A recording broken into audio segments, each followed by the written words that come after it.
So, hello guys. At back, nandito na tayo sa park ng National Museum. So, sumakay ako ng tren.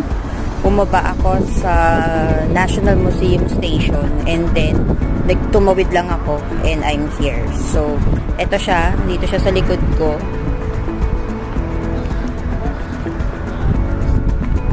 And then, ito yung mga park.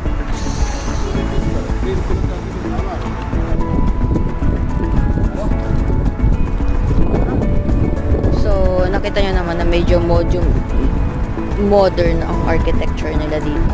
So, sobrang lamig pa rin ng weather. Ayan. And, since it's Friday, maraming mga turista ang nagpupunta. So, just one look. Ito po, ang Qatar National Museum.